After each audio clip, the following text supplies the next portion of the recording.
Alright, so I'm doing a company that is a guitar shop and bass shop, as well as it doubles as tools and materials used to build guitars. Alright, so what's a Guitar Nest? Well, it's a guitar and bass shop. It's based out of Chicago because it's the music capital of the Midwest. It's also next to the Great Lakes, great art and great music. Obviously, there's many different artists that have come out of Chicago, including blues legends of anywhere to Muddy Waters or to Chuck Berry at Chess Records in Chicago. And we would specialize also in guitar building products, and we would help people learn guitar as well. We would offer lessons. We would also sell local music and local made guitars. We'd also host live bands to perform at some point in our business endeavor, to perform, to also have like concerts or other bands that are already touring come in and play for us.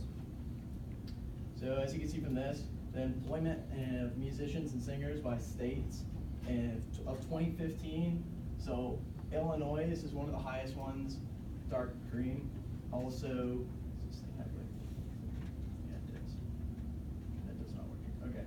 New York and California and Texas and Florida are also, and Tennessee, are really big, as well as Seattle.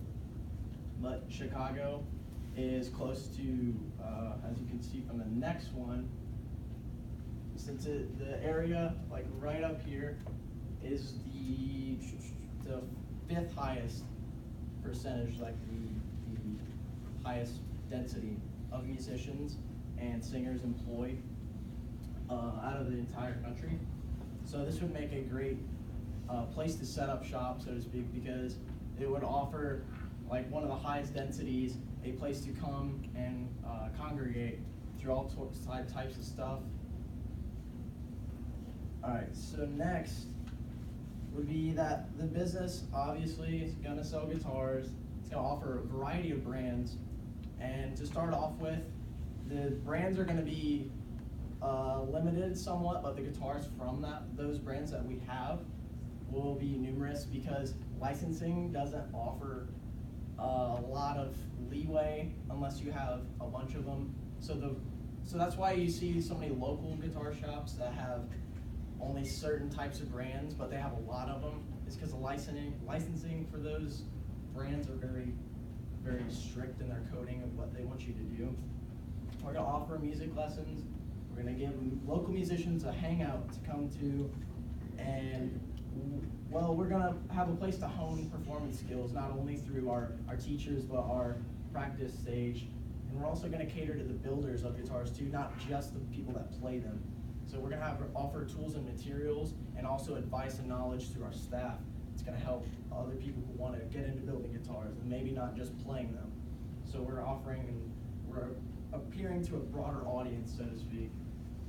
And again, our employees are going to have to be knowledgeable to even work in this facility, because you got to be able to give some advice when people are asking you questions. You got to know what you're doing. All right. So our main objective is to inspire others with music and knowledge. And we're going to provide concerts, which is also a great way to do that, which would be a congregation, a bunch of people coming together, the musicians of the community, the artists, the sound engineers, anything that has to do with arts at all can come to this and really enjoy the people that are there. So how are we going to manage this thing? Well, the biggest say is going to be myself and the investors. Now, how much of the percentage of the majority of the company is going to be a little iffy, depending on how much investors want to buy and how much I end up owning myself. And then we're going to have managers. And to start off with, since it's freshly new business, I would probably recommend only one. And then employees, probably two, if we're going to start with smaller business hours to like welcome the business to the community, because it's not really a good idea to just start jamming the business open constantly and then not make any payoff because you're paying your employees so much. And least we're going to pay our teachers as well. However, that's going to be that's going to be a little bit up to chance as well, because our teachers will be hired after we get all of our staff in, because they're kind of a little bit expendable since the surrounding community is so broad in this sense. And then we have the responsibilities of each staff member. The music teachers are going to give lessons, keep their workspace tidy. Standard employees, they have to keep all floors and merch clean.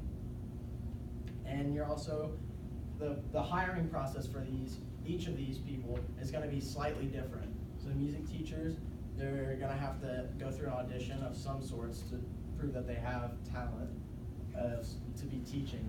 And employees are going to have to be knowledgeable, and you're going to have at least start or enrolled or already done with high school.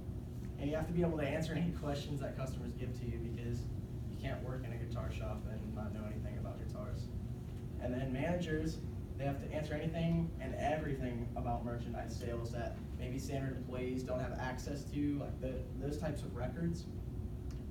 And then they also do paperwork for license renewals once they're shown how to do that, once the business starts to grow. And they'll oversee others and manage, obviously, because of public relations and inside company. And then investors and myself have meetings, business goals, marketing strategies, ways to broaden the business and open up to more people. And then how will we spread the word? We're going to spread it through flyers along street corners, which are a very cheap and effective method if you do it enough and to a broader area, or wide enough area.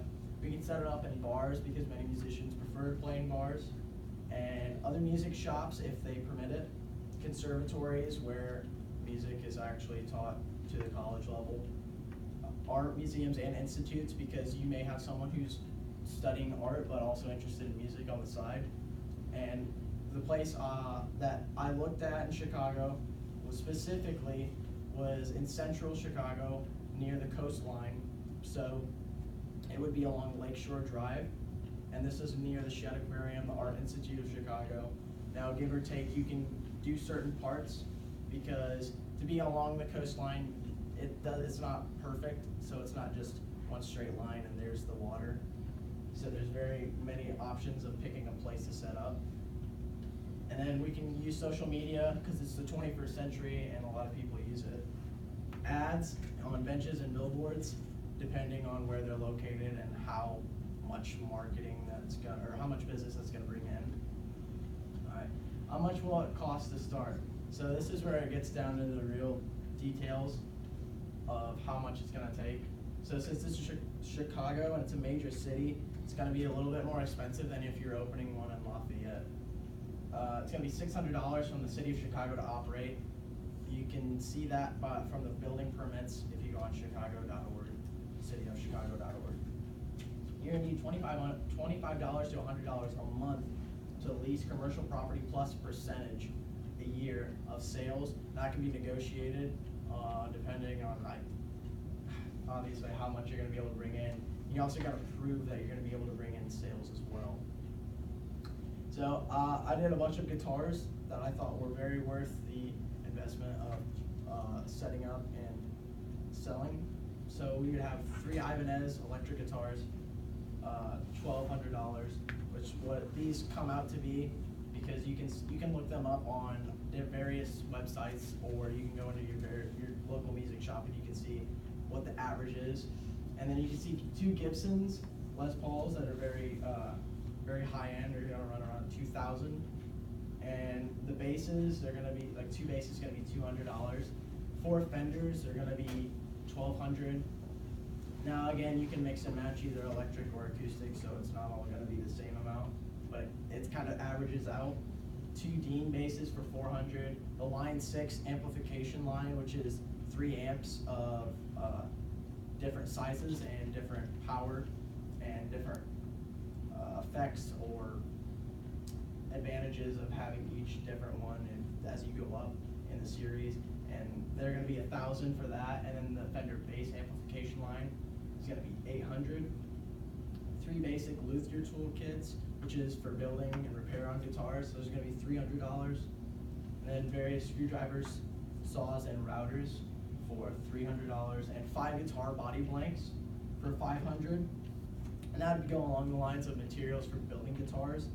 And we could set up relationships with local lumber yards or even lumber yards in other countries, and like such as Mexico or New York ports.